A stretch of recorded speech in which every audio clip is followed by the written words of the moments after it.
Salut à toi, jeune apprentisseur des maths. Aujourd'hui, je vais t'apprendre à travailler sur ton développement personnel identitaire marquable et la factorisation de tes lettres à la poste. Alors suis-moi pour que tes questions soient vite répondues.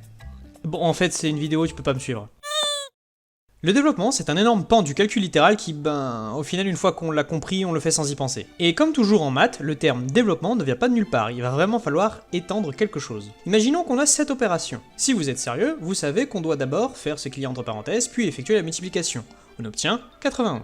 Effectivement, c'est ce que nous disent les priorités, mais en fait on peut faire autrement, utiliser un cheat code en fait. On peut prendre le chiffre devant et le répartir ainsi sur nos deux autres termes, 7 x 8 plus 7 x 5. On vérifie que ça nous fait bien le même résultat, 91.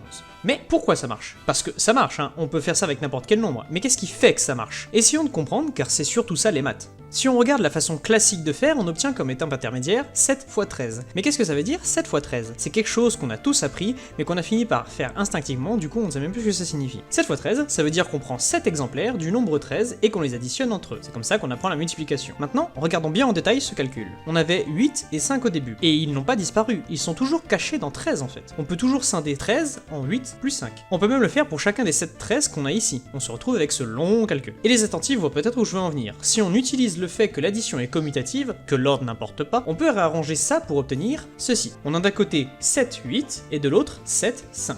On peut alors simplifier ça et obtenir 7 x 8 plus 7 x 5. C'est de là que ça vient. Ce qu'on vient de faire ici s'appelle la distributivité, ou parfois la distributivité simple. Oui, parce qu'il y en a une autre, évidemment. Mais bon, pour des nombres c'est pas très utile, parce que bon, on peut juste faire le calcul normalement. Par contre, pour le calcul littéral, ça peut nous aider. Imaginons qu'on a une quantité inconnue, x, à laquelle on ajoute 3, et qui se retrouve multipliée par 15. Le souci ici, c'est qu'on ne voit pas bien à quoi va ressembler notre nombre final. Ça ne nous aide pas vraiment si on cherche à visualiser le résultat. Mais on peut utiliser ce qu'on a appris avant ici. Après tout, x c'est un nombre, c'est juste qu'on ne le connaît pas. Distribuons notre ami 15 sur les deux termes dans les parenthèses, x et 3. 15 fois x, ça fait juste 15 fois x, on peut rien dire de plus. Enfin si, parfois on abrège ça en disant 15x. Par contre, 15 fois 3, ça, on sait faire. Enfin normalement. Allez, on calcule plus vite que ça.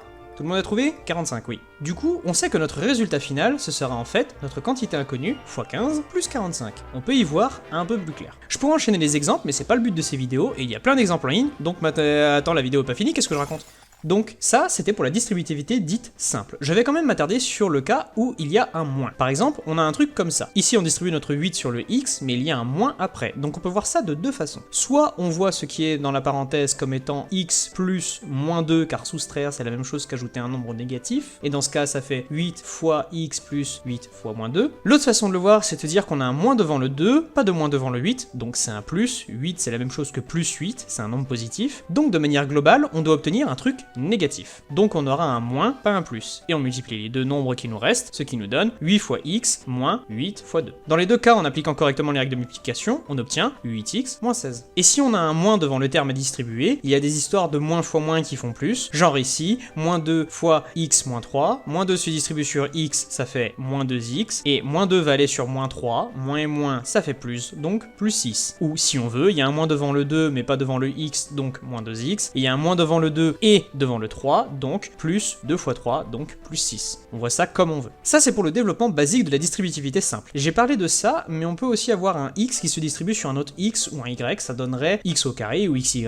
bref, tout va bien. La factorisation, si on en parle en même temps que le développement, c'est pour une bonne raison. Tout comme la soustraction est le complémentaire de l'addition, la factorisation est le complémentaire du développement. Développer consiste à passer de ça à ça, et factoriser consiste à passer de ça à ça. L'idée principale, quand on est face à une expression de ce genre, c'est de trouver ce qui est en commun de chaque côté du plus. Ici, x n'est pas en commun. Par contre, 20, c'est 5 fois 4, et 5x, c'est 5 fois x. Il y a donc un 5 en commun de chaque côté. On dit que 5 sera notre facteur commun. Autrement dit, cette expression, c'est comme si on avait distribué 5 sur un truc. Plus précisément, dans notre parenthèse, on aurait eu x pour faire 5x après, et 4 pour faire 5 fois 4 après. Notre factorisation est donc 5 fois x plus 4. Vous pouvez vérifier, si on développe ça, on retombe sur notre expression d'origine. Plus largement, la méthode, c'est on repère ce qui est en commun de chaque côté, on met ce facteur commun devant, on ouvre une parenthèse, et dedans, on met tout ce qui n'était pas notre facteur commun. Et pareil, on fait attention en signe. C'est un coup à prendre, mais tout ça, ce sont juste des façons de transformer des expressions qui ne nous arrangent pas. Et au bout d'un moment, ça se fait tout seul. Faites-en un ou deux par jour pendant une semaine, et vous verrez. Et bien sûr, pour tout ça, m'attends pas.